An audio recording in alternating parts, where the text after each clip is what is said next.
Welcome to Airborne on 88.5 FM and staugustine.com, bringing interesting people to your world so you can stay dialed into your community and the folks to make it tick. I want to welcome to Airborne the Senior Communications, specialist with the St. Johns County Water Management District. A first correction, not St. Johns County. St. Johns River Water Management District. Thank you for validating my mediocrity. I want to welcome Teressa Muncin. How are you today? I'm doing great. How are you today?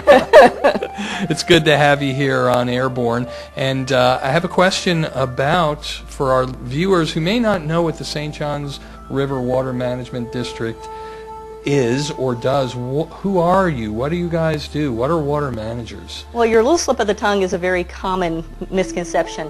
We are actually a regulatory agency of the state of Florida and one of 5 water management districts within the state of Florida's boundaries.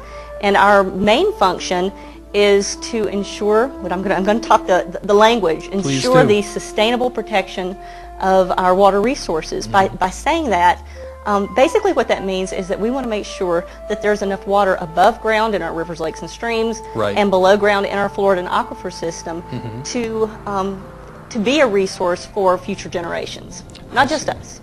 I see. So that is made up, when we talk about water managers, we're talking about a lot of scientists. Don't you all have all kinds of scientists on staff? Yes, I'm actually one of the minority by being in an office of communications, because most of our staff consists of engineers, scientists, and all different kinds. We have wetland scientists, we have hydrologists, you name it, we pretty much have it, and they're all wonderful and wonderfully trained. And these people have to all agree. How often well, is that? We know that doesn't really happen. No, scientists, they sometimes don't agree, but that actually ends up with a better product at the end of things. Obviously. Now, there's a big initiative coming up with the Water Management District about the rest of us, our usage, our water usage at home, that sort of thing. And I believe it's in March, this coming March 2009, is that correct? That's right, March 8, 2009. Tell our viewers what's coming up and what we should be paying attention to. Well, what we have done is our district governing board on December 9th adopted a new rule that imposes some additional restrictions on our water use. So, and this is specifically focused on our outdoor irrigation. Well, this is a new rule, but we've had water restrictions before, haven't we? How long have we had those sort of things? We have had water restrictions in place for 16 years. Our first rule went into effect in 1991, but it really just dealt with the 10 to 4 rule, which you've probably heard if you've been here a long time. Yes. And basically what that rule did was it said no irrigation between 10 a.m. and 4 p.m. any day. Well, then in 2006, we strengthened the rule to where we said that you could water no more than twice a week. Right. But that rule basically gave us, the water users, the ability to choose our own days, which basically made enforcement very difficult. Right, because I know I've seen businesses that are sometimes watering between those hours. Are they allowed to? Are they out of compliance? How is it? How do you keep track of that? Well, it depends. There are many businesses that are using reclaimed water, and reclaimed water is one of the exceptions to the rule. But most of us do not have access to reclaimed water yet, even though more and more entities are going to reclaimed water. More and more utilities are using their treated wastewater and putting it in that purple pipe and getting it out into the community. But for the most part, we are subject, you and I are subject to whatever the water restrictions happen to be.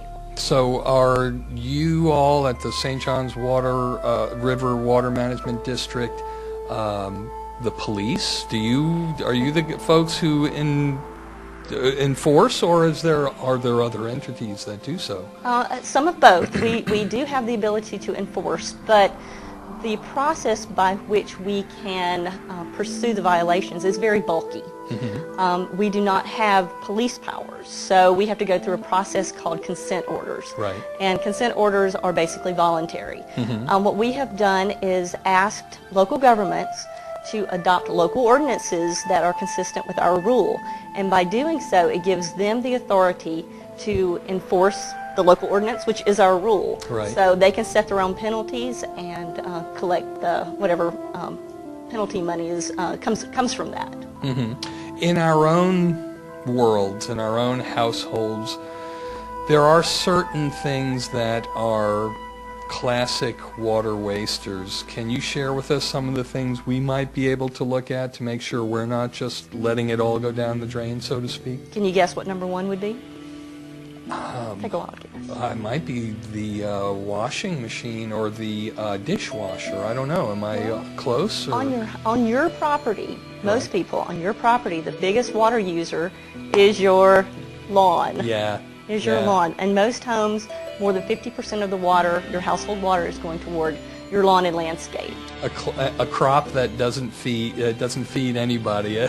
Go figure. But they are often beautiful. So what we try to recommend people do is to replace some of that lawn and landscape material, that turf grass, with water-wise landscaping material. Is that what the term xeriscaping is referring to? Right. Xeriscape is actually a trademark term for a facility out in Denver, Colorado. Know that. So what we've sort of coined our own term. It's Florida Water-Wise Landscaping. Yes. And I actually have brought you a lovely coffee table book. Beautiful. Called Water-Wise Florida Landscapes. And it's a great book because not only does it tell you how to water-wise landscape your lawn, it also gives you a very significant number of plants that you can place in your lawn. So anyway, this is for you. Thank you. The season of giving. It's beautiful, and it actually, as you're describing it, it's got charts that tell you basically when they can be watered, that sort of thing. That's beautiful. Shrubs.